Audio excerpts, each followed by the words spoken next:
Bonjour à toutes et à tous, j'espère que vous allez très bien. Aujourd'hui, je voudrais vous parler un tout petit peu, ou peut-être plus qu'un tout petit peu, de ceci, Vers la beauté de David Founkinos. Alors, c'est là que je me rends compte qu'en fait, je dis toujours David Founkinos, mais je ne suis pas entièrement sûre de la prononciation de son nom. Donc, n'hésitez pas à me reprendre, peut-être que ça se dit Founkinos, ou je ne sais pas, moi je dis Foun. Donc voilà, j'espère que c'est correct parce que moi j'aime pas du tout quand on écorche mon nom. Voilà, donc Vers la beauté de David Founkinos. C'est un auteur que j'aime beaucoup et qu'en fait j'ai découvert d'une façon peut-être un petit peu particulière. Enfin particulière, ouais, je sais pas si c'est vraiment si particulier que ça. Mais en fait c'est en regardant un film, donc c'est Le mystère de Henri Pic. Et c'est à la fin, en regardant le générique, puisqu'il faut savoir que j'adore regarder les génériques, et que un sujet de discorde à la maison, ça pourrait être qu'on coupe un film avant la fin du générique, si je n'ai pas donné mon feu vert, parce que sinon j'adore regarder les génériques. Et donc justement, à la fin, je me suis rendu compte que ce film était tiré d'un roman écrit par cet auteur, et donc, la fois suivante où je me suis rendue à la bibliothèque, bah, j'ai regardé et j'ai vu qu'en fait, il avait déjà écrit plein de livres. Voilà, donc j'ai lu notamment numéro 2 que j'ai adoré aussi. J'ai lu Je vais mieux, et j'en ai lu d'autres aussi, dont les noms m'échappent actuellement. Mais en tout cas, voilà, ici je viens de lire Vers la beauté. Alors, Vers la beauté, c'est l'histoire de Antoine, Antoine Duris, qui est professeur aux Beaux-Arts, mais qui quitte tout pour devenir gardien de musée au musée d'Orsay. Et au départ, ça me paraît pas si étrange que ça, parce que je crois que dans nos vies, on peut avoir un moment envie de tout quitter et exercer une profession même qui n'est pas à la hauteur de nos compétences, avoir envie de faire quelque chose de plus simple, de tout laisser tomber. C'est quelque chose que je peux tout à fait concevoir. Et donc voilà, au début, je ne me suis pas tout de suite rendu compte, on va dire, de la gravité du sujet. Gravité qu'on peut deviner quand on lit les quatrièmes de couverture. Moi, je ne les lis pas souvent. Je vais plutôt avoir tendance à lire une première page. Mais donc là, on parle quand même d'un drame dans la quatrième de couverture, donc ça aurait pu me mettre la puce à l'oreille. Moi, je ne l'ai pas fait.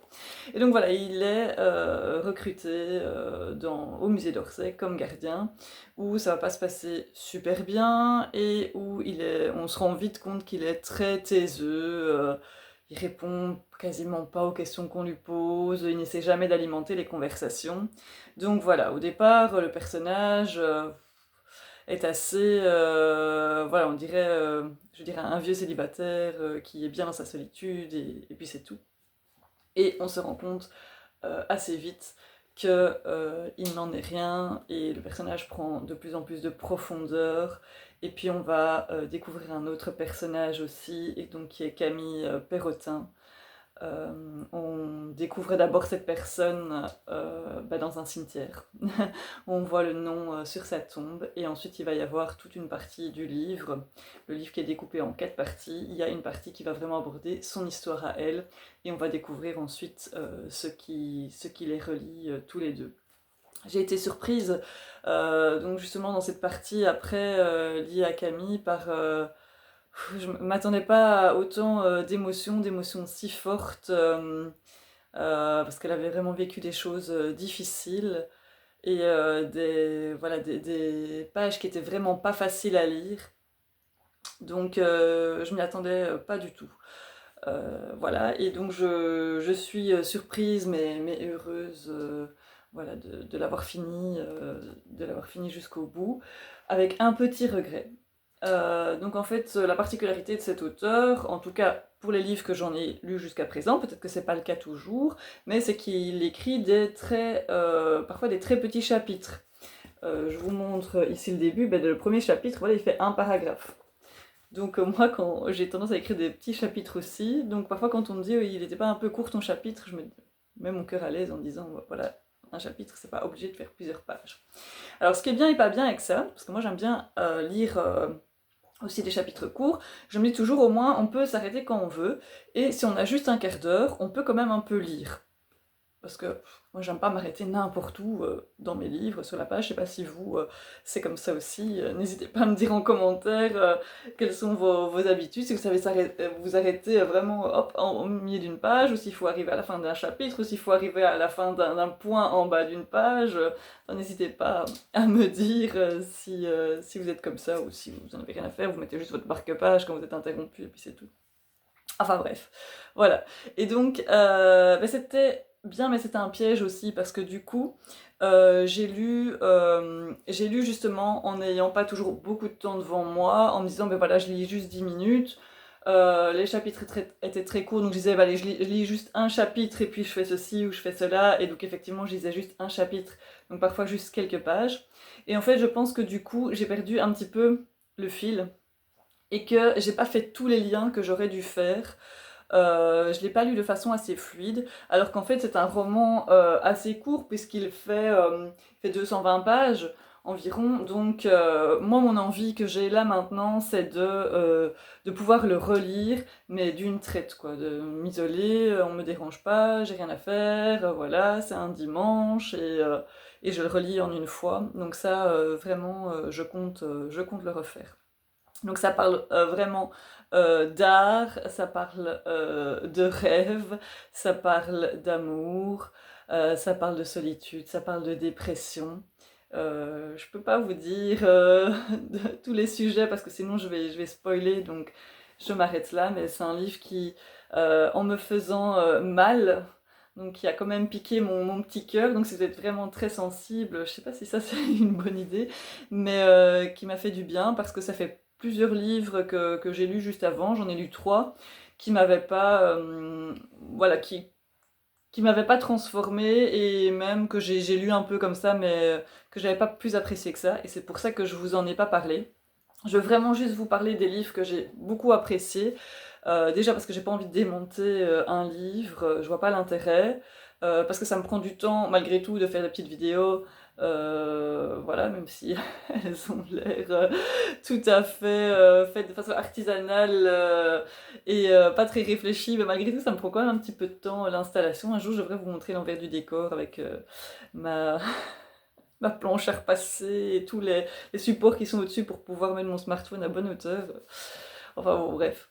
Donc voilà, et puis aussi, j'ai pas envie de vous dire enfin vous parler de livres qui m'ont pas plu, parce que parfois c'est pas la faute du livre, c'est simplement parce que c'était pas le bon moment, ou parce que j'étais pas concentrée, parce que j'étais distraite, et donc je vois pas l'intérêt de vous parler d'un livre qui m'a pas plu, parce que soit je vais vous mentir, soit je vais dire du mal, et j'aime faire ni l'un ni l'autre. Donc voilà.